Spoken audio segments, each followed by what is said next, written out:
जय श्री महाकाल आदेश। तो आज की चर्चा है, साधारण चर्चा है। एक हमारे मित्र हैं, परिचित हैं, तो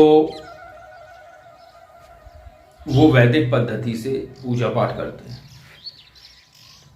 और वैदिक पद्धति द्वारा उनके पास कई लोगों के फ़ोन वगैरह आते हैं और वो जाते भी हैं।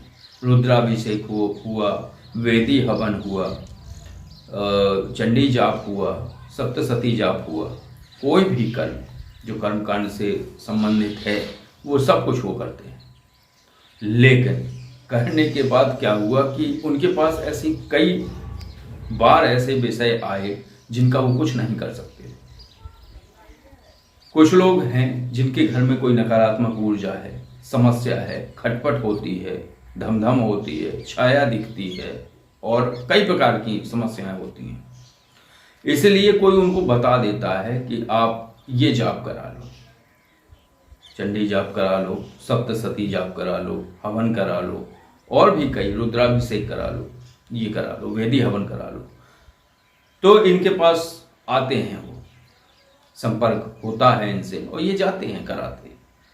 एक बार इनसे चर्चा हुई तो बोले, ये बताइए शास्त्री जी कि जो है जैसे किसी की यहाँ समस्या है तो ये तो मुझे पता है कि चाहे वेदी हवन करा लो, चाहे सतचंडी जाप करा लो, हवन करा लो, या सप्तशती जाप हवन हो जाए या रुद्राभिषेक हो जाए, कोई भी क्रिया हो जाए, लेकिन इससे परमानेंट राहत नहीं होती है। क्यों है ये?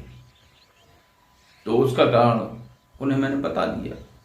तो उसका मैंने कारण बता दिया कि ऐसा करने से नकारात्मक ऊर्जा केवल कुछ समय के लिए भाग जाती है वो जगह छोड़, और उसके भाग जाने से ये नहीं होता है कि वो कहीं बंद हो गई या वो तो फिर आएगी। 1 माह बाद, 2 माह बाद, 5 माह बाद, 6 माह बाद आएगी निश्चित।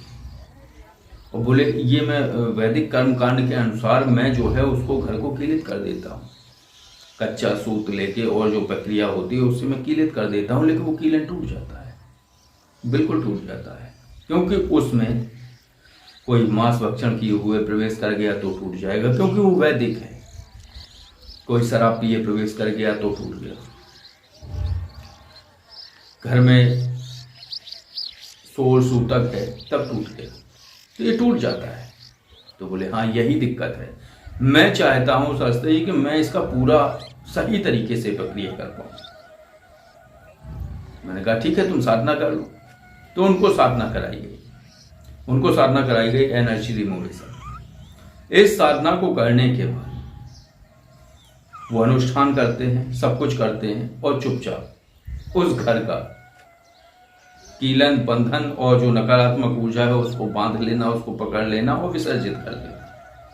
तो जो एनर्जी रिमूवेशन साधना है ये उनके लिए बहुत अच्छी रही और वो कर रहे हैं।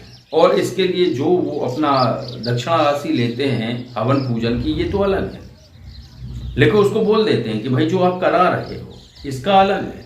और अगर आप परमानेंट ट्रीटमेंट कराना चाहते हो उस समस्या को परमानेंट तरीके से हटाना चाहते हो तो उसकी राशि ये रहेगी। तो दोनों कार्य कर रहे हैं। और घर में अगर किसी को नकारात्मक ऊर्जा से दिक्कत है तो तब अनुष्ठानों से वो नहीं होगी दूर, वो वैसी की वैसी रहेगी, लेकिन एनर्जी रिमूवेशन प्रक्रिया के तहत वो उसको भी ठीक कर ले रहे हैं। और एक बड़ी राशि लेते हैं, वो लेते हैं 31,000 घर कीलन प्रक्रिया। और जो नकारात्मक ऊर्जाओं का जो उनके यहाँ जमघट लगा होता है, जिनके यहाँ, उसको हटाना, पकड़ना, बांधना और गारंटी के साथ कि आइंदा भविष्य में ये हरकत नहीं होगी, अगर होगी तो तुम अपना पैसा वापस ले सकते हो। कौन नहीं कराएगा जब सामने वाला ये कह रहा है कि तुम्हारे यहाँ कोई हरकत हो जाए दोबारा तो अपना पैसा वापस ले लो। लेकिन याद रखना, पैसा लेने के चक्कर में अगर झूठ बोला तो कहीं से पकड़ूंगा और तुम्हारे घर में घुसा दूंगा। देखो, जो पकड़ना जानता है वो छोड़ना भी जानता है। इस तरीके से वो पंडित जी हैं तो अपना कर रहे हैं। बस उन्होंने वीडियो नहीं डलवाया था, भाई वो हमारे परिचित हैं तो वो कह रहे थे कि और यहीं पास के ही हैं तो उन्होंने कहा कि भाई वीडियो मत लो, क्योंकि उनकी भाषा जो है लोकल भाषा है, तो बोले मैं बोल नहीं पाऊंगा। तो मैंने कहा कोई बात नहीं है, मत डालो वीडियो, कोई बात नहीं है। तो उन्होंने सीखा, और सीखने के बाद कर रहे हैं वो काम। उनको 3-4 महीने हो गए हैं सीखे हुए। 1-2 अनुष्ठान उन्होंने किया, और वो भी जाते रहते हैं बाहर से, उनको फोन वगैरह आते हैं तो वो जाके करते हैं। ये उनके लिए अच्छा है कि अनुष्ठान किया, और अनुष्ठान करने के साथ साथ उसकी समस्याएं देखी, समस्या देखने के बाद उपचार किया, उसकी राशि वो अलग लेते हैं, और उसकी गारंटी लेते हैं कि भाई अगर ये दिक्कत हो जाए तो अपना पैसा वापस ले लेना। तो लोग बाग उससे काम करवाते हैं। तो ये सब होता है कि जब आप एक विधा में, जैसे एक जिनका मैंने आपको एक आध बार शायद वीडियो में बताया हो, वो पंडित जी थे।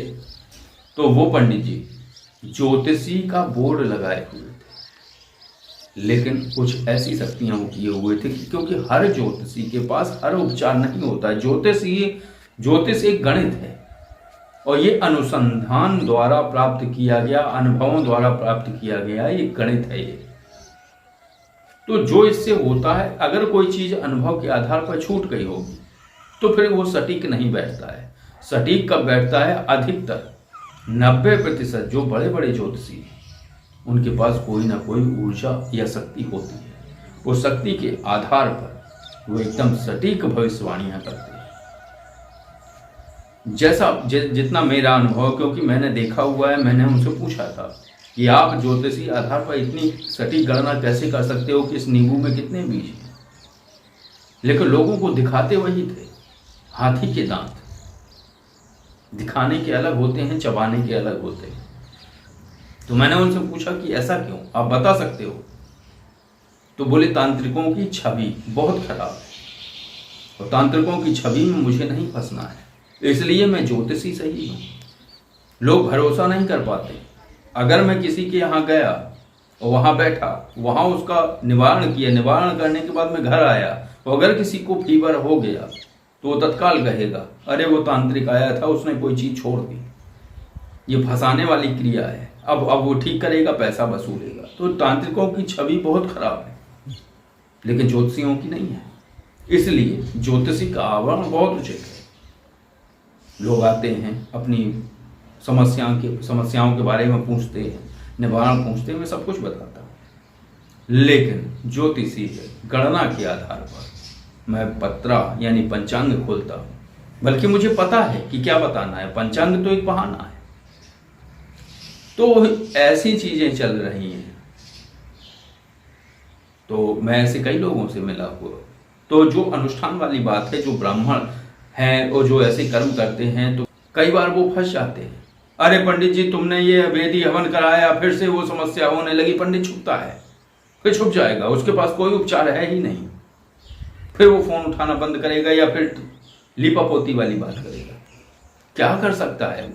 गलती उसकी नहीं है, क्योंकि जो हवन कराया है वो अपने शक्तियों को बंधन के लिए नहीं कराया। उनके पास वो क्रिया नहीं है कि शक्तियों का या नकारात्मक ऊर्जाओं का वो बंधन कर सके। उनके पास तो भक्ति भावपूर्ण एक हवन पद्धति है, उसके द्वारा उन्होंने वो आपके घर की नकारात्मक जो वातावरण है उसको दूर किया है, नकारात्मक ऊर्जाओं को भगा दिया है। बांधा नहीं है, उनके पास बांधने की प्रक्रिया नहीं है, भाग जाती हैं चीजें। अब वो कितने दिन सही रहें ये गारंटी नहीं होती।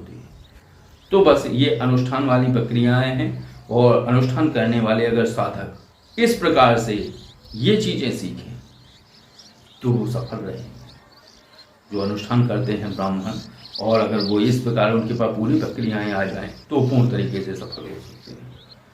तो बस आज की चर्चा यही थी। और आज की चर्चा और जानकारी आपको कैसी लगी? अगर ये चर्चा और जानकारी आपको अच्छी लगी हो तो वीडियो को लाइक करिए। अगर आप कोई आध्यात्मिक विषय पर या पारलौकिक विषय पर जानकारी चाहते हैं तो Call-Me4 ऐप के द्वारा आप जानकारी ले सकते हैं। और अगर आप किसी साधारण विषय पर चर्चा करना चाहते हैं तो ये जो नंबर स्क्रीन पर है, इस पर आप कॉल और व्हाट्सएप द्वारा जानकारी ले सकते हैं। आदेश। जय श्री महाकाल।